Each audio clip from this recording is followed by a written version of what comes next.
恭賀熹貴妃。双生子滿月這天，紫禁城徹底變天了。繼華妃、皇後之後，熹貴妃成為了第3代掌權者。被排擠到邊緣的皇後當場失去表情管理，端起酒杯奉上了史上最強陰陽祝酒詞：郎情似酒熱，妾意如絲柔。酒熱有時冷，絲柔无斷絕。臣妾但願皇上待熹貴妃之心，亦如絲柔無斷絕。這句話一語三殺，一口氣兒罵了好幾個人。在這個六宮權力交接的時刻，每句台詞每個細節都充滿了謎團巧思和邏輯閉環。比如熹貴妃為什麼比華貴妃更加實至名歸？貴妃也不都是一樣的。老登為什麼開始突然盯上了浣碧？如今年歲大了，在氣運上倒與你有幾分相似。晉封貴妃現場藏着哪些命運級別的 callback？ 當日溫泉新浴，你也是和朕說這般的話。甄嬛選擇原諒靜妃是心軟還是算得更遠呢？今天謎團密度極高，全是狠活，姐妹們都精神點，一定要看到最後。甄嬛現在的狀態就是一個字兒穩，就像皇後說的：熹貴妃真是好福氣呀，一对龙鳳胎算是保了她一世的榮華富貴。這話不錯。6阿哥鴻雁的出生，標誌着熹貴妃和皇後之間的鬥爭正式從爭寵進入了奪嫡階段。所以現在皇上提起皇子們，心中也會開始不自覺的橫向對比。皇子活潑開朗些好，紅石總是老氣橫秋，見了朕就像老鼠見了貓。紅石其實並不是天生老氣橫秋，他以前還很喜歡和皇後開玩笑呢。但問題是，庶出爹媽一起打壓教育，孩子能好得了嗎？皇上作為一國之君，帝王身份優先於父親身份，所以他無法從父親的角度去認識紅石真實的性格，他只關心紅石能不能繼承家業。皇後那邊和皇上如出一辙，他对3阿哥也没有關愛，只有各種打壓。庶出夫婦真的各方面都是絕配。對，所以3阿哥越来越老氣橫秋，都是被 PUA 出來的。可以看到，這個階段的皇上在對皇子們進行橫向對比的時候，心中只想到了3阿哥和6阿哥，並沒有提到4阿哥。說明4阿哥雖然已經被熹貴妃收養了，但皇上心裡依舊厭惡這個出身卑微的兒子。所以接下來嬛嬛會通過自己的教育，讓4阿哥逐漸在皇上面前擁有姓名。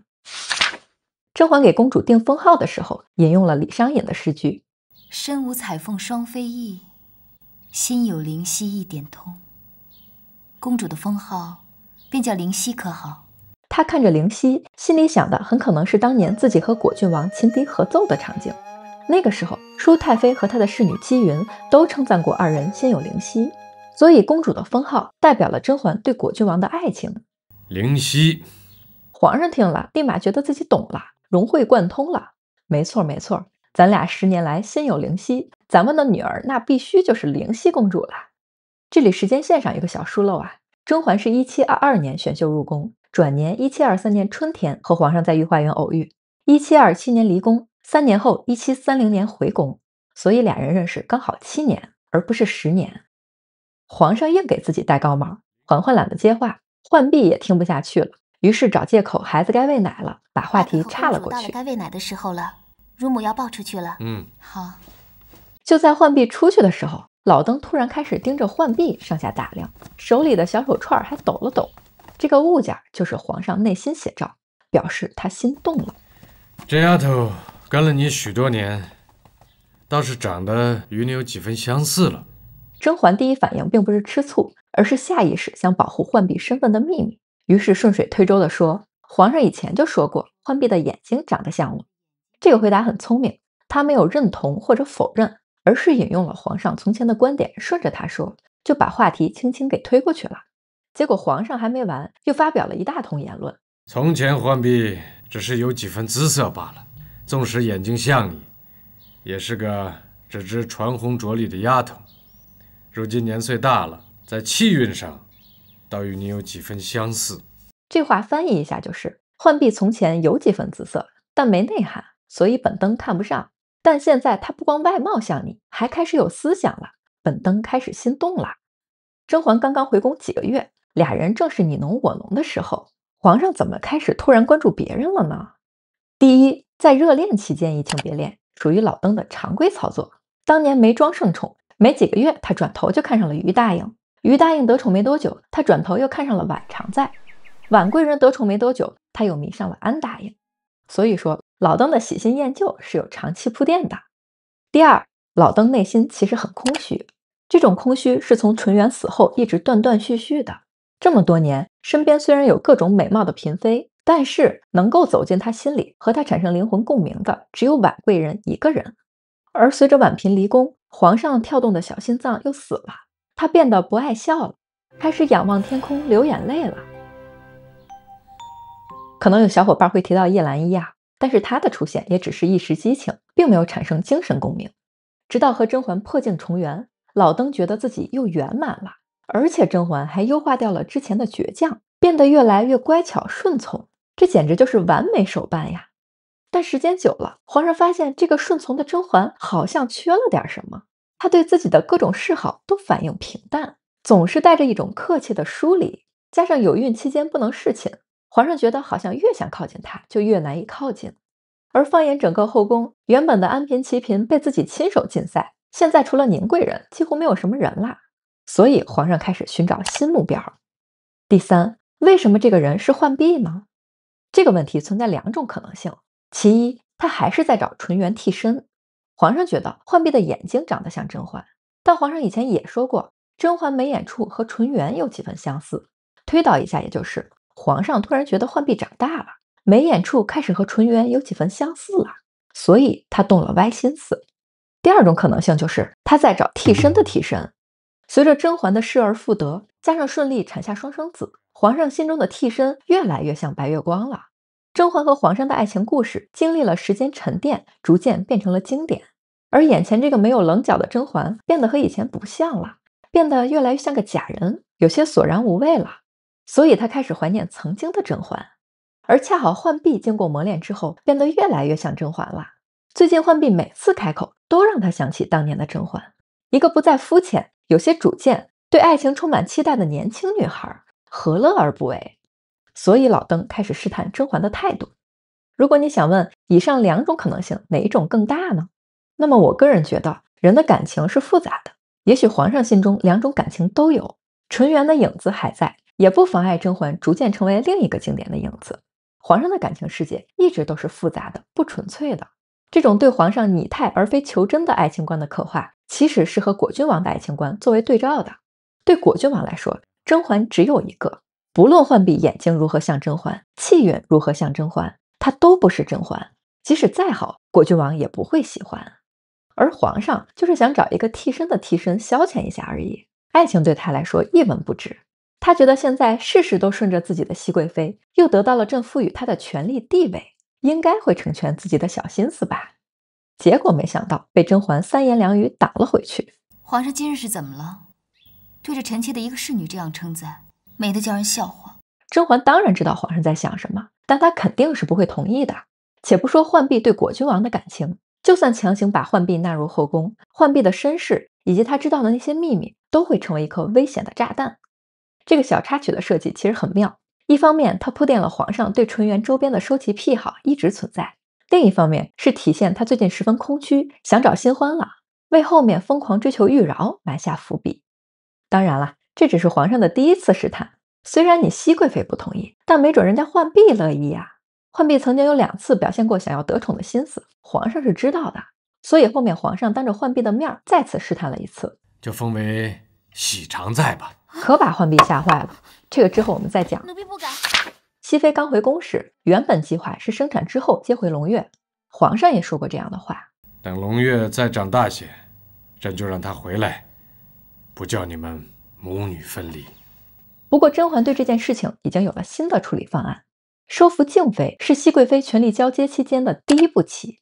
這波操作格局一下子就打開了。貴妃娘娘說，前幾日沒有得空，今日正趕上天氣好，想要娘娘到永壽宮去一聚呢。靜妃看到槿汐十分心虛，但槿汐卻言語得體，笑容真誠。甄嬛讓槿汐來咸福宮請靜妃，這個心理拿捏得很絕。靜妃坑了槿汐，讓她一度沒法做人，甚至不想活了。但歸來的槿汐不但活得好好的，甚至還願意來到咸福宮請靜妃，這就是一種我已經原諒你的公開態度。我相信甄嬛在制定收服靜妃方案的時候，一定和宫斗導師槿汐有過一次深度的溝通。他們一致認為靜妃值得原諒。為什麼呢？我們來捋一捋靜妃的行為啊。她在對石事件揭發現場並沒有幫腔皇後，而是表現出明顯的愧疚。在討論如何處罰崔槿汐時，她也沒有跟着落井下石，而是選擇持中不言。皇后主張嚴懲，靜妃持中不言。在熹妃產子之後，又曾經試圖登門拜訪，修復關係。方才靜妃娘娘過來看過。這些行為和安陵容背叛後繼續假裝無辜的邏輯完全不同。有了這些鋪墊，甄嬛才會理性判斷，靜妃這次出手不是想害人，而是想自保。所以甄嬛選擇原諒靜妃，不是聖母心，而是一種理性決策。從宮鬥角度，把盟友推向對立面，得不償失；從血緣角度，硬把孩子要回來，感情不一定會好。從人性角度，靜妃一直是個實誠人，她害人之後一直在自責，說明她有底線。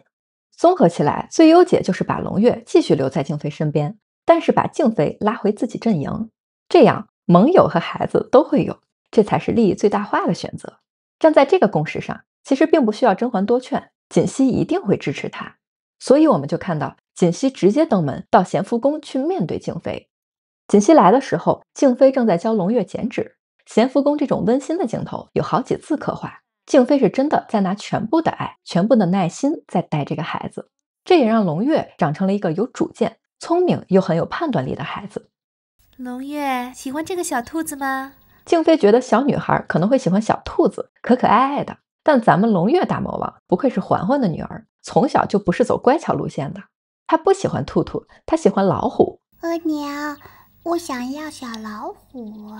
这種關於性格方面的小鋪墊，也為後面龍月能夠見機行事，幫助甄嬛扳倒皇後。皇額娘，她推了熹娘娘，她推了熹娘娘。敢於在外交峰會上破解9連環，種種神助攻埋下伏筆。當年的婉貴人，如今成了眾妃之首，靜妃需要反過來向她行禮。貴妃娘娘，姐姐坐。靜妃一向是能夠隱忍向別人低頭的。她對甄嬛的稱呼從原來的妹妹變成了娘娘，而甄嬛的稱呼沒有改變，還是叫她姐姐。這說明甄嬛壓根兒沒有打算用貴妃的身份來壓制靜妃，而是要給她留足體面。他們最先聊的就是貴妃這件事兒。甄嬛說靜妃，你一口一個貴妃娘娘，咱們姐妹真的要疏遠了嗎？靜妃卻說不敢不敢。到底是尊卑有別，繼華貴妃之後，妹妹認貴妃之位，實在是實至名歸的呀。《甄嬛傳》中職級相同不代表實力對等，同樣都是妃位，熹妃比婉妃更有實力，是因為她們家族背景、公司業績都不可同日而語。同樣的道理，華貴妃和熹貴妃各方面也都相差甚遠。世蘭能夠當上貴妃，甚至是妃位，全都是靠家庭背景。她個人業績平平，又到處樹敵，所以一旦娘家出事，貴妃體驗權益就會強制平倉。而熹妃晉封貴妃，不僅僅是因為她出身鈕祜祿家族，手裡有好幾個皇家大項目，還跟她回宮後一直展示管理才能、樹立賢德的人設有關。這種貴妃是後台實力與口碑的疊加成果。接下來是今天這場談判的第一個高光。甄嬛聽到靜妃把貴妃之位奉若神明，說了一句：若論其品德資歷來，難道姐姐就做不得貴妃嗎？這話一出口，靜妃愣了半天。她從來沒有想過自己要當貴妃這件事兒。為什麼呢？因為靜妃久在後宮這種管理體制下，從來沒有想過自己的品德才華會被公平對待。之前的華妃掌權，那是靠關係上去的。在她鐵拳鐵腕鐵石心腸的管理風格下，後宮別說平等晉升了，連她自己團隊的軍師都整天清湯寡水。之後皇後掌權，又是另一個關係戶。皇後想的不是怎麼大家一起往上走，而是要一個個打壓下去。太后知道端妃、靜妃品德資歷最出眾，可是她們卻一直被華妃、皇後這樣的掌權者排擠在晉升名單之外。這麼多年了，靜妃從來沒有痴心妄想過自己能夠得到應有的福利待遇。另一方面，後宮即將變成熹貴妃掌權，那麼未來的管理方式會發生比較大的變化嗎？這是甄嬛在非常隱晦地暗示靜妃，我掌權後，你將會得到公平的待遇，我會升你為貴妃。誰不想做貴妃呢？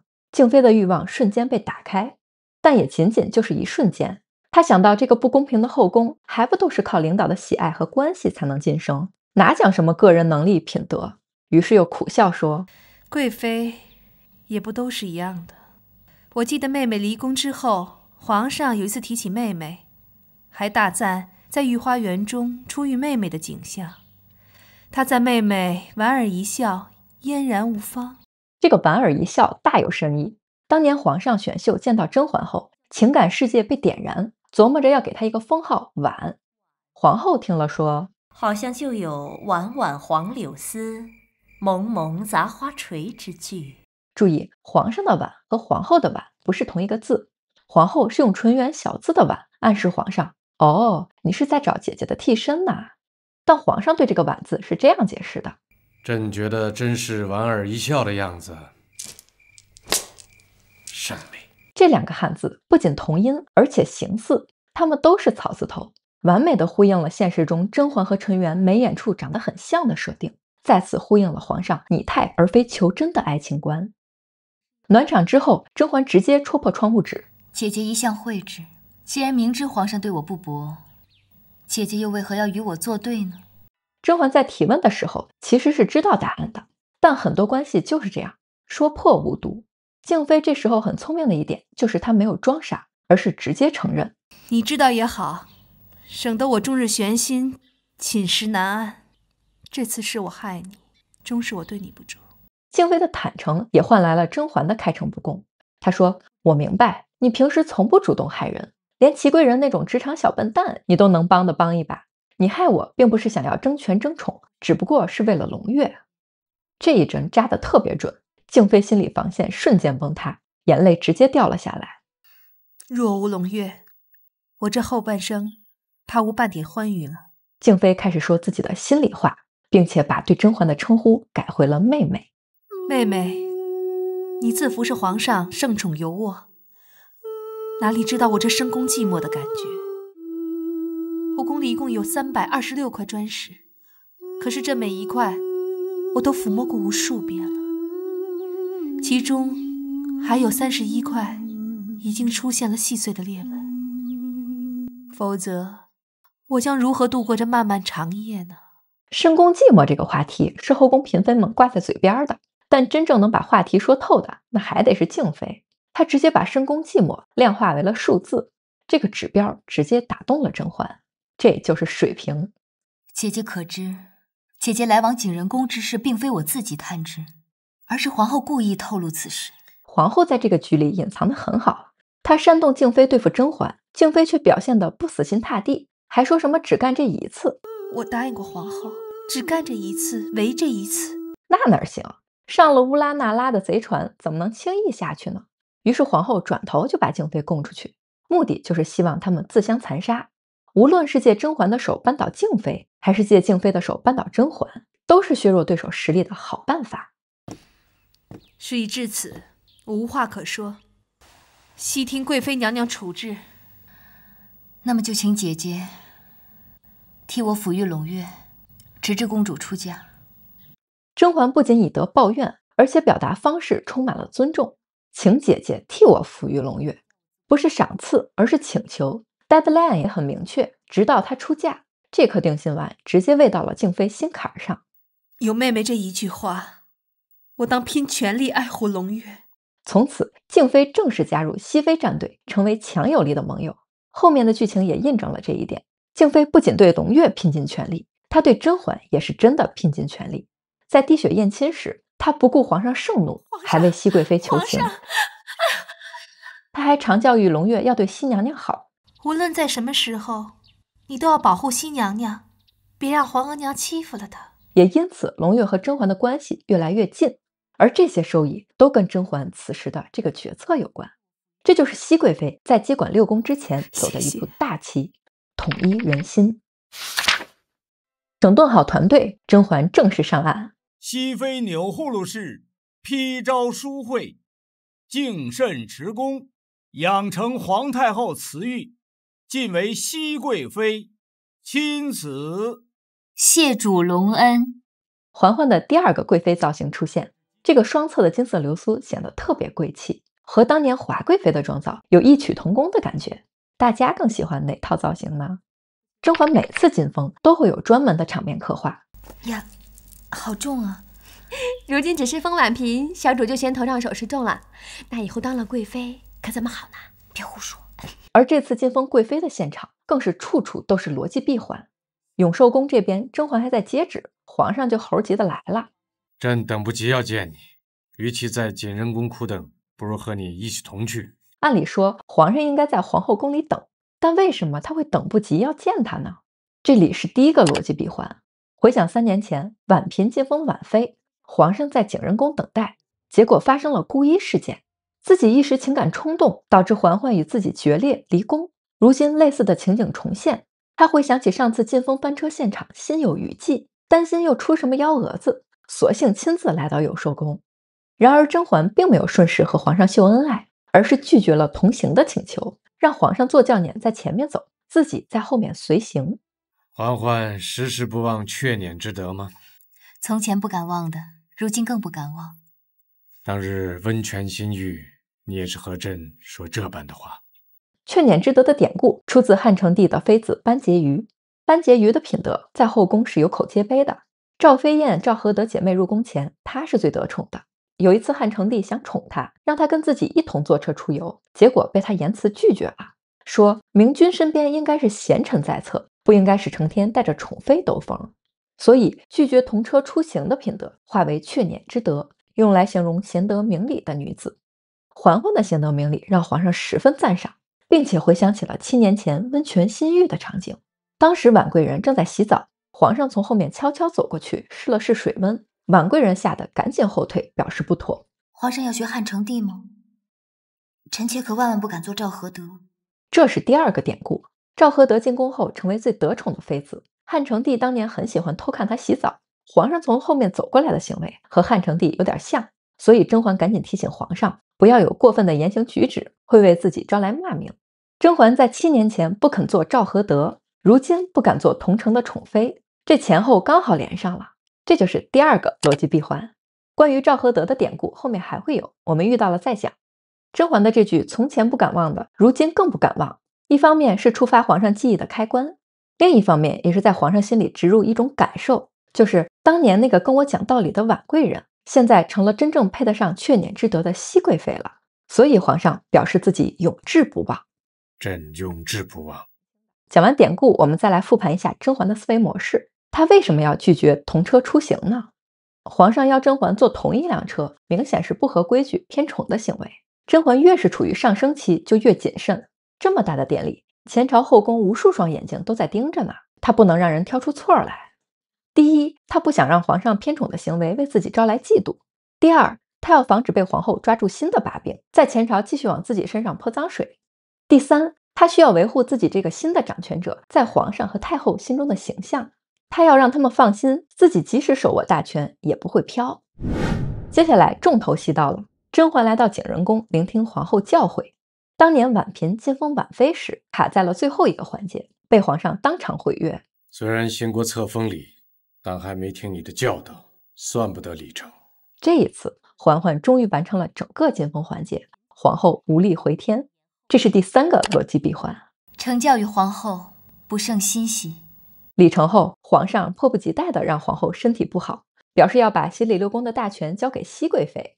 皇後的身子一直不大好，也該好好將息。朕打算將協理六宮之權交於熹貴妃，皇後以為如何？其實皇上的聖旨早在雙生子落地那天就傳遍六宮了，現在只是象徵性詢問皇後的意見，意思是你把工作交接下呢？皇後當然不肯輕易放權，趕緊找理由。哎呀，雖然我被迫身體不好，但熹貴妃也要照顧那麼多孩子，況且穠月公主要接回永壽宮，她哪忙得過來呀？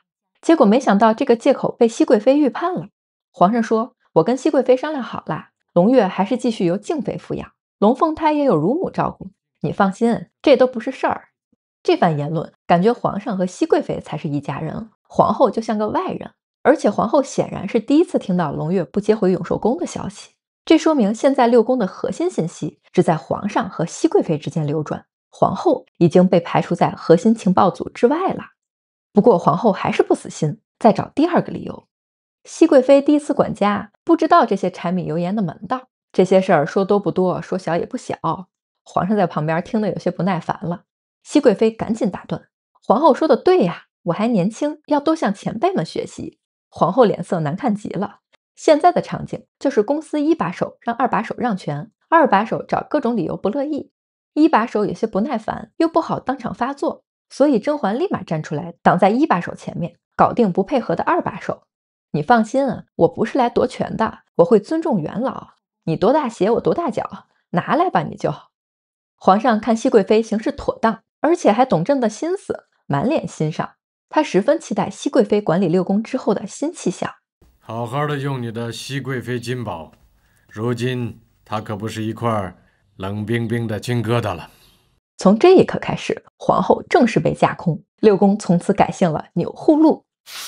接下來到了晚上，在崇華宮正式辦典禮。這個酒席是冊封貴妃的家裡與雙生子滿月一同慶賀的大場面。皇後的心情十分不美麗，一開場就奉上了高端陰陽祝酒詞：郎情似酒熱，妾意如絲柔。酒熱有時冷，絲柔無斷絕。臣妾但願皇上待熹貴妃之心亦如絲柔無斷絕。皇上一聽，嘿，你罵誰呢？況且誰讓你瞎說大實話的？不怪皇上生氣啊，這首詩至少一口氣罵了3個人。詩裡的郎情那肯定是代表皇上，妾意呢可以有很多理解。第一層也是最表面的意思，當妾意代表甄嬛。皇上的感情似酒熱，甄嬛的感情如絲柔。酒會由熱變冷，絲柔不會輕易斷絕。所以但願皇上對熹貴妃的感情，就像熹貴妃對皇上的感情一樣，不會改變。這第一層意思主要是想要陰陽甄嬛，就算皇上現在對你很好，但早晚也會拋棄你的，就和現在拋棄我一樣。結果從皇上角度看，這不就是大庭廣眾之下責備我喜新厭舊嗎？所以皇上十分不爽。當然，這層意思下還有第二層意思，就是皇後發現甄嬛對皇上變心了。她說絲柔無斷絕，其實是在陰陽熹貴妃對皇上的心不如從前了。你倆現在是貌合神離。發現甄嬛變心是宜修設計滴血驗親的基礎，因為如果甄嬛沒變心，那就不存在熹貴妃私通的事兒了。第三層意思，當妾宜代表皇後，皇上似酒熱，宜修如絲柔。皇上雖然對我酒冷了，但我對你的絲柔無斷絕。他在提醒皇上別喜新厭舊，我對你才是真心的。第四層是一個更腹黑、有點腦洞的推測。大家都知道皇後叫宜修，那麼請問大家純元叫什麼？純元叫烏拉那拉則柔，所以絲柔也有可能代表纯元。皇后一邊提醒皇上別忘了姐姐纯元，一邊膈應甄嬛別忘了你是替身。怎麼樣，宜修狠不狠？大家給他這段高段位發言打幾分呢？熹貴妃現在是百毒不侵，淡定收下众人的祝賀。恭賀熹貴妃，恭賀熹貴妃。咱們看看，半壁江山全是甄嬛的。右邊這3員大將看着就踏實。注意哦，端妃和安陵容依舊缺席。這個時候，老登突然滿臉深意地說了一句：“朕今晚去你宮裡。”大家知道是什麼意思吧？甄嬛自從有孕就沒有侍寢過，現在生完孩子，身體也休養好了，皇上迫不及待的要去永壽宮。這個時候，給了皇後一個特別落寞的鏡頭。皇上本來也不咋去皇後宮裡，他怎麼突然這麼落寞呢？皇后異常的關鍵在於今天是什麼日子？大家想起來沒？今天是紅雁靈犀滿月的日子。紅雁靈犀是8月15出生，所以今天是9月15。每月的初1、15是法定皇上侍寢皇後的日子，這是每個月皇後最期待的2天。今兒是15月圓之夜，皇上定是想着娘娘，所以急着讓蘇公公來宣旨。越發貪嘴了。而隨着熹貴妃奪走大權，法定侍寢日是屬於她制度內最後一點保障了，結果被皇上大庭廣眾之下打臉。當然，皇上這麼做肯定有懲罰他剛剛詭異發言的成分。那麼皇上假裝不記得，熹貴妃作為眾妃之首，總要起到提點勸諫的作用吧？皇上不該陪着臣妾，而誤了與娘娘的月圓之夜。臣妾不願讓皇後娘娘傷心。這個是標準答案，要是以前的甄嬛一定會這樣說。但現在的甄嬛是鈕祜祿甄嬛，她壓根兒不再討好皇後了。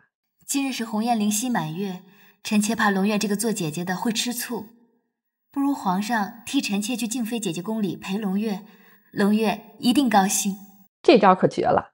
第一，熹貴妃大公無私，有了福利自己不要，卻分發給隊友；第二，得益於甄嬛和靜妃的那次深談，她更加了解了靜妃內心其實十分需要皇上陪伴，所以這份福利算是直接送到了靜妃心坎上，非常高效地籠絡了靜妃。這就是熹貴妃送禮的高明之處。關於甄嬛的送禮哲學，我們會在另一個系列《紫禁城禮物大賞》裡面詳細拆解。第三，熹貴妃是在向所有人展示自己的實力，以後老登的侍寢權就歸我管啦。加入熹妃戰隊，老登侍寢輪流分配也好。皇上乖乖被安排，總不能叫龍月覺得有了弟妹，朕就冷落了他。大家品一品這個畫面，皇上和熹貴妃之間有一個孩子，2個侄兒，他們什麼事情都有商有量，是一家人。皇后一個人站在原地，眼看着後宮從烏拉那拉時代變成了鈕祜祿時代，這下皇后徹底不忠了。好好用些心吧，否則這後宮便是她甄嬛的了。她连夜加快了滴血驗親計劃，這也是她為什麼明知此招雖險，卻依舊死馬當活馬醫的重要原因。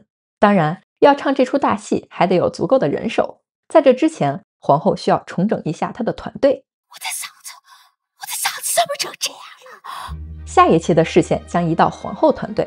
如果你想繼續看這條愈發緊張的宮鬥線，一定要點擊訂閱，並且把小鈴鐺打開，這樣下次更新你就不用在300多塊磚縫裡面找我了。也歡迎你在評論區留言告訴我，本期的各種神操作，誰是你心中的 MVP 呢？我是樹懶，我們下期視頻再見啦，拜拜。